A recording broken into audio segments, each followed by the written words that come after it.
रात के ठीक 12 बज रहे थे। आसमान पर स्याह बादल छाए हुए थे। चांद कभी बादलों के पीछे छुप जाता और कभी चंद लम्हों के लिए नमूदार होकर पूरे जंगल पर हल्की सी चांदनी बखेर देता। पहाड़ों के दरमियान वाक़ई वादिये ममनुआ हमेशा की तरह खामोश थी। इतनी खामोश कि अगर कोई सूखी टहनी भी टूटती तो उसकी आवाज मीलों दूर तक सुनाई देती। गांव के बुजुर्ग कहा करते थे कि सूरज गुरूब होने के बाद इस वादी का नाम लेना भी मनहूस समझा जाता है। क्यों? ये कोई नहीं जानता था, लेकिन एक हकीकत सब जानते थे। जो शख्स रात के वक्त इस वादी में दाखिल हुआ, वो कभी पहले जैसा वापस नहीं आया। इसी गांव में 22 साला फराज शाह रहता था।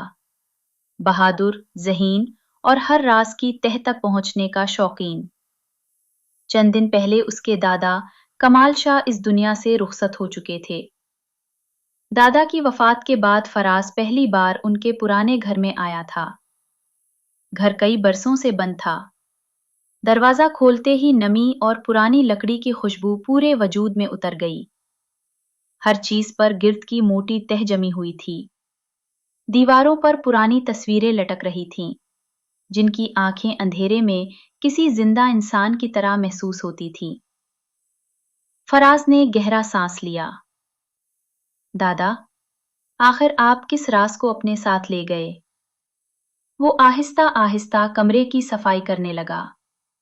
इसी दौरान इसकी नजर एक बड़ी लकड़ी की अलमारी पर पड़ी। अलमारी के पीछे दीवार में एक छोटा सा खुफिया खाना बना हुआ था, जिसे आम नजर से देखना तकरीबन नामुमकिन था। फराज ने उसे खोला। अंदर एक सियाह चमड़े में लिपटा हुआ संदूक रखा था। संदूक पर सुर्ख रंग से सिर्फ एक लफ्ज लिखा था, मत खोलना। चंद लम्हों के लिए फराज के हाथ रुक गए, लेकिन तजस्सुस खौफ से ज्यादा ताकतवर था। उसने आहिस्ता से संदूक का ढक्कन उठाया। अंदर एक पुरानी डायरी, एक जंग आलू चाबी और इंसानी हाथ से बनाई गई एक अजीब सी नक्शा नुमा चादर रखी थी।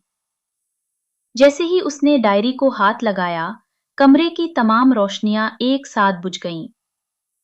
थक, किसी के चलने की आवाज आई। फराज चूक कर मुड़ा, मगर वहां कोई नहीं था। फिर थक, इस बार आवाज बिल्कुल उसके पीछे से आई। उसकी सांसें तेज होने लगीं। उसने हिम्मत करके पलट कर देखा। कमरा खाली था, मगर दीवार पर एक लंबा, गैर फितरी स्याह साया खड़ा था।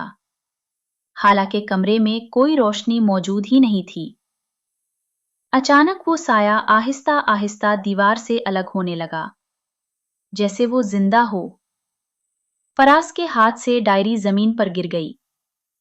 डायरी खुद ब खुद खुल गई। उसके पहले सफ़े पर सुर्ख रोशनाई से एक नया जुमला उभर आया, जो पहले वहां मौजूद नहीं था। हमने तुम्हें ढूंढ लिया है, फराज शाह। इसी लम्हे पूरे घर में एक खौफनाक चीख गूंजी। ऐसी चीख जो किसी इंसान की नहीं लग रही थी। और फिर ऊपर वाली मंजिल से किसी भारी चीज के घसीटे जाने की आवाज आने लगी।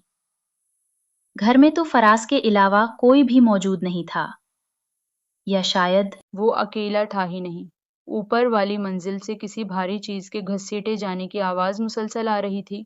घड़र घड़र घड़र। फिराज का गला खशक हो गया।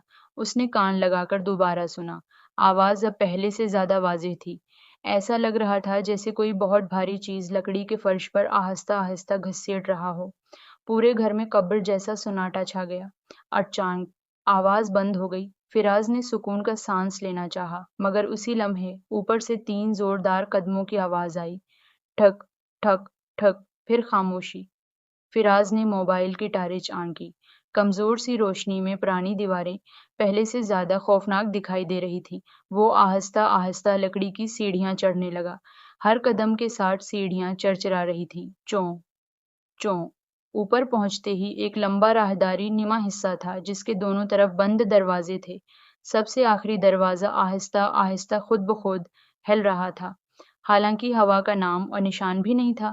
فراز نے ہمت کر کے دروازے کی طرف قدم بڑھایا۔ اچانک اس کے پیچھے کسی نے بہت دھیمی آواز میں سرگوشی کی، پیچھے مت دیکھنا۔ فراز کے پورے جسم میں سنسنی دوڑ گئی۔ اس نے اپنی مٹھی مضبوطی سے بھینچ لی، لیکن انسان کا سب سے بڑا دشمن تجسس ہوتا ہے۔ وہ آہستہ آہستہ مڑا۔ پیچھے کوئی نہیں تھا، صرف لمبی راہداری اور دیوار پر لگی ایک پرانی تصویر۔ مگر اب اس تصویر میں صرف 3 لوگ تھے، حالانکہ نیچے کمرے میں اسی تصویر میں 4 لوگ موجود تھے۔ چوتھا شخص غائب ہو چکا تھا۔ فراز حیرت سے تصویر کو دیکھ ہی رہا تھا کہ آخری دروازہ زور سے بند ہوا۔ دھڑام، پورا گھر لرز اٹھا۔ اسی لمحے راہداری کے دوسرے سرے پر ایک سفید لباس میں ملبوس لمبی کامٹ والی پراسرار شخصیت چند لمحوں کے لیے نظر آئی۔ اس کے لمبے سیاہ بال چہرے پر بکھرے ہوئے تھے، چہرہ صاف دکھائی نہیں دے رہا تھا۔ وہ خاموشی سے کھڑی فراز کو دیکھ رہی تھی۔ فراز نے ٹارچ کی روشنی اس کی طرف کی۔ روشنی پڑتے ہی وہ شخصیت دھند کی طرح غائب ہو گئی، لیکن زمین پر گیلے قدموں کے نشانات باقی رہ گئے۔ وہ نشانات خود بخود بنتے جا رہے تھے، 1 2 3، اور پھر سیدھے اسی آخری دروازے کے اندر جا کر ختم ہو گئے۔ فراز نے کپکپاتے ہاتھ سے دروازے کا ہینڈل پکڑا۔ جیسے ہی اس نے دروازہ کھولا، اندر موجود آئینے میں اسے اپنا عکس نظر آیا، مگر آئینے میں کھڑا شخص فراز نہیں تھا۔ وہی سیاہ سایہ جو آہستہ آہستہ مسکرا رہا تھا، جاری ہے۔